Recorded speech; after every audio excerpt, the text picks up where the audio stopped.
Good morning, Darren. And I just want to say the Oilers are off to the Stanley Cup Finals. What are you thinking here? What comes to your mind? What's the mood? Well, what comes to mind is the dancing in the streets and everything that went into last night. So we're locked in studio in Toronto last night doing our what we call the hot zone. It's just a live post game, right? And it was myself and James Duthie and Carlo Koliakovo. Who else was in there with us? Marty Biron, of course. You have to have a goalie. I mean, no self-respecting panel is complete without a goalie, right? Thank you. Gager, Thank you. That's what it boils down to. But, I mean, we're thinking about how Pete DeBoer is doing his media avail post-game, and those things are never easy for the coach that's just been dumped, likewise for the players. But all you can hear is the chanting in the background of "Go Oilers, go" and everything else, and I'm just like, holy smokes! I'll give this guy a ton of credit for being able to focus on the things that he wanted to talk about. But then I'm trying to visualize what it would be like outside the building. I haven't been there for a Stanley Cup final. I've been there where it's been pretty raucous in the past, but I can't even imagine. So I'm looking forward to getting there for the final for sure. Well, can I ask you, Darren, and we want to take this thing kind of step by step. Obviously, the finals, we do get a good week to kind of rest up and discuss this puppy. But what were your thoughts then on this series? And again, we talk to you guys once a week, and boy, how things change. I mean, I was just talking to Gager about the Nurse Media Avail midweek last week, and the universe is collapsing here. 2 games over the weekend, and now they're off to the Cup Finals. So, what are you kind of pulling out of this series with Dallas? Whether it's, the continued play of the special teams, both PP and PK, Stuart Skinner finding himself again. What is it coming out of this Western Conference Finals that the Oilers can now tuck away, put in their belt, take off to the finals, which maybe they didn't have entering this series? That they're ready to win. And I'm not saying they are going to win, but they're ready to win. And, I remember talking with the brass of the Edmonton Oilers, and the players would obviously talk about this. And, when they basically tattooed the logo of Cup or Bust going into the start of the year, there was some eye rolling and people are like, okay, come on, really? Let's just see how it plays out after 82 games. But now that they're there, you look back at the path that this group has had to take. You go back 2 years ago, they get to the Western Conference Final. They weren't ready. Colorado was a better team. Colorado beats them. Colorado goes on to win the Stanley Cup. Last year, they lose to the Vegas Golden Knights, and that one left a mark because McDavid, Draisaitl, and company, they all believed that they were a better team than the Vegas Golden Knights. They just didn't prove it in round 2, and Vegas goes on to win the Stanley Cup. So I feel like there's a resiliency and there's a commitment and maybe a level of experience in a layering effect that they didn't have that they have now. So they deserve to be in the Stanley Cup final. But, I know what, we're going to analyze this series, well, because all we have is time now until it starts on the weekend. But we're going to just dissect this thing. Darren, looking at, let's go to the coaches first because it's fascinating to me what Chris Knobloch was. Every button he seemed to push, every decision seemed to just, he was knocking it right down, 395 down the power alley. Now, I'm going up against a very experienced playoff coach in Pete DeBoer. Now going up against Paul Maurice, 2 guys. Obviously, you have to give the experience side to Maurice, but another guy that hasn't won it. What do you see is what kind of buttons can Maurice push to get the most out of his team? I've watched a little bit. Yeah. It seems like a much more physical kind of team from the Dallas Stars. So it's going to be, I think, a little bit of a different type of series. I think you're right. And I don't know if there'll be buttons to push or just on occasion he'll have to give that leash a yank, right? Because, we've seen that. And it doesn't happen often, but every once in a while, the wires will touch with Maurice and he'll snap on the bench, and it's just a wake-up call. They've heard it before, but they're not used to hearing it, so there's impact when it happens. And, look, no different than the Oilers or any team that gets to the Stanley Cup final. if when you've got everyone playing in the same general way, then that's when you find your highest level of success. And I was reminded by Paul at the start of the playoffs, and it sounds ridiculously cliche, but he's like, hey, we can play any game you want to play. You know, you want to get ugly in the trenches? Yeah, we're more than happy to do that. We can play that physical game, pound you on the forecheck, do all of those things. You know, you want to play a more restrictive and structured style and a one-goal, low-scoring affair. Yeah, we're happy to do that as well. One thing that Florida has learned how to do very, very well is protect Bobrovsky, right? And I think that that's taken enough heat off of him whereby he stays, you know, drilled down and will make the saves that he absolutely has to make. And some of them you're like, oh, you know, where did that come from? So I don't know if that's as much coaching as it is overall leadership. Where, and this is the one thing I admire a lot about the Florida Panthers and their approach. It doesn't matter if you're Barkov, the decorated leader of the Florida Panthers, or you're a fourth line guy. You know, they all play the same way. There doesn't seem to be a whole abundance of ego. They're just, okay. And was it Reinhart who basically said, whatever game they lost in the Eastern Conference Final to the Rangers, one of the two, where he basically said, look, one of our strengths is to dragging the series deep, because that's where we feel that we eventually will wear teams down. And I'm guaranteeing that'll be their thinking going up against the Edmonton Oilers. They don't think that they're going to smash and grind McDavid and Draisaitl and Hyman and Nuge and Bouchard out of the building in the first 4 games of the series. They don't believe that for a second. But I think that their level of confidence comes in their belief that they will be able to do it when it gets to Game 6 or that Game 7 scenario. So when another kind of thing I'm looking forward to in the next series, I mean, with Connor McDavid, you know, you kind of look to the big dogs, and going through Danault in the first series, you know, Lindholm, probably TJ Miller in the second, and now like Sagan and partially Rupe Hintz in the third. Yeah. But now we get something that I've been looking forward to is Alex Barkov going up against Connor McDavid, and these are two titans. Barkov doesn't get enough credit for what a great player he became. What do you see in that type of battle? And do you think that's the kind of matchup that Maurice would kind of be looking for in the next series? I do, and the matchup series is what I'm looking forward to. You know, just defensively, how they shape up. You know, he's got 3 pairings in Florida that are perfectly suited for the roles that they're going to play. You know, their third pairing, shutdown pairing, they're good with that. No problem. You know, Gus Forsling, I don't know how many people would know how good he is over the course of a regular season. But then you see how Maurice leans on him in the playoffs, and you go, okay, I get it. You know, over a 60-minute game, I get it. I can see why they like him. But I was fascinated. Obviously, we spent a lot of time focused on the East here in Toronto, and how Barkov and Reinhart dispatched Kreider and Zibanejad. You know, there was so much expectation heaped on the big money makers of the New York Rangers, and Artemi Panarin obviously is top of class there. But it was more about, you know, how these guys got to find a way. Well, yeah, you can try. It's not like they didn't want to win. It's not like they're, you know, not trying to generate something in that Eastern Conference Final. But between the defense and the pressure applied and the fact that there was no space out there in that Eastern Conference Final for those New York Rangers stars to emerge, that's all about everything that the Florida Panthers were throwing at them. So, yeah, I mean, the advantage that Edmonton may have is, you know, Barkov isn't going to play the entire game. So if the matchup is Barkov versus Connor, well, then that is going to challenge, you know, the next run. The player that I'm most intrigued with watching, and he's gotten healthier, and he did through the Eastern Conference Final, is Sam Bennett.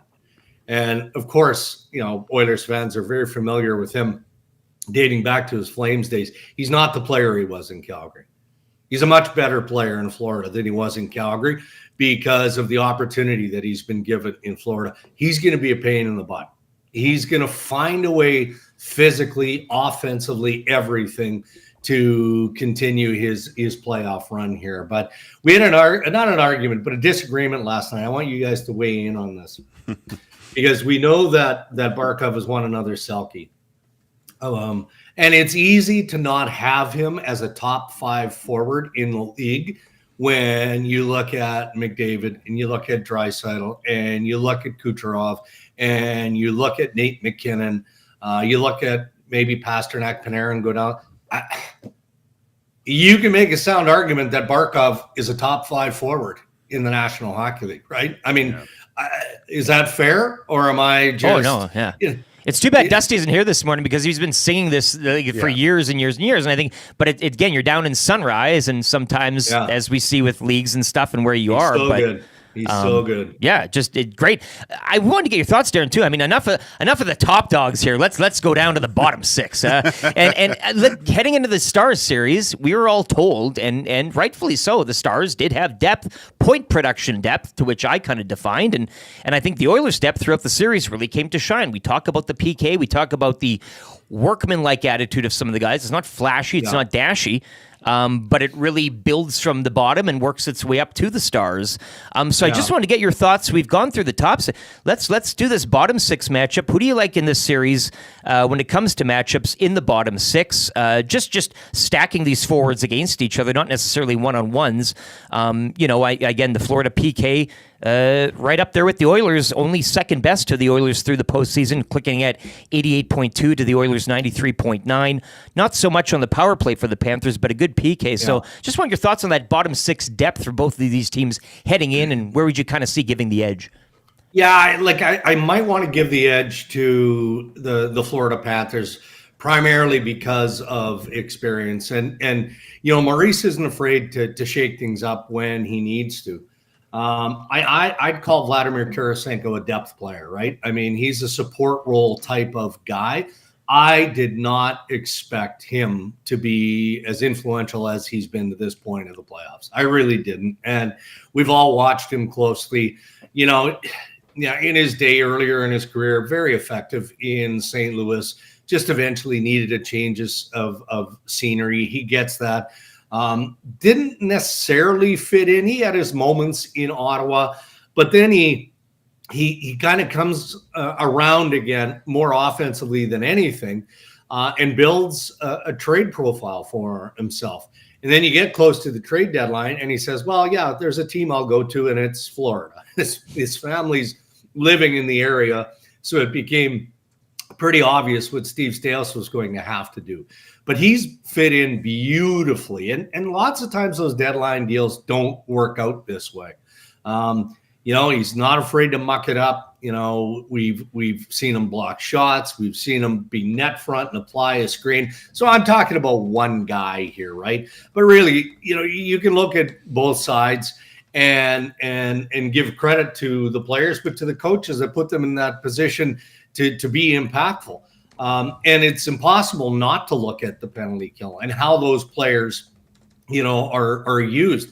I thought it was timely and it was appropriate for Connor McDavid postgame to talk about, not just the penalty kill and its effectiveness. That's obvious. They marched through the Western Conference Final flawlessly. Just overall the number of games they've strung together with a perfect penalty kill. Well, yeah, okay, that's about the structure that is employed by the coaching staff.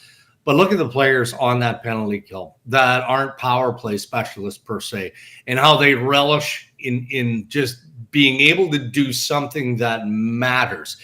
Brad Treliving going into the playoffs said to me, we were talking about the Maple Leafs power play, and he goes, I'm not so worried about the power play. I think the power play is going to be fine. Penalty kill is a lot of times what loses series and can win you a series. And that was definitely the case in this one, right? The Dallas Stars just could not get anything going on the power play. So that's all part of your depth, your bottom 6, and just establishing what you're capable of doing. And Edmonton did that with special teams. Well, let's go to the battle in net. I mean, last series, I think most people were giving the check mark on the side of the Dallas Stars, obviously, to Jake Ottinger. But looking at these last two games, I would say Stuart Skinner won that battle and was the difference maker, especially last night in this series. Now going up against goalie Bob, has Stuart Skinner finally put to rest the questions? Is he a big-time goaltender? And who do you give the edge to going into this Stanley Cup final? Yeah, and I don't know that there's an edge to be given here. At worst, it's a wash for me. Maybe a slight edge, to goalie Bob, because of the experience of this time of year. And he was a big part, even though they had some goaltending questions in Florida last year going through the playoffs and whatnot. Both teams are just so structured in front of their goaltending. I don't know. I mean, Gager, you tell me. The epic goal that McDavid scored to open up the game last night. I mean, come on. How many goalies are going to stop that? What were you telling me though before? What he did. Well, this was my goalie theory, Darren, was the fact that Connor McDavid had scored a handful of goals coming in on that side on his forehand, going that short side shelf. And when you kind of really dissect the video, you see Ottinger really up against that post, and he makes that one quick power move to the backhand. It's very difficult for a goalie, to be so static in that position. Then, oh my gosh, I have to push over to the other side. I wouldn't give any other player credit for actually thinking this way, but the fact that I watch Connor McDavid basically on a nightly basis doing things, maybe he was setting every other goalie up throughout the whole regular season for that special move. I wouldn't put it past him. No, and then the Hyman play again, a perfectly placed shot.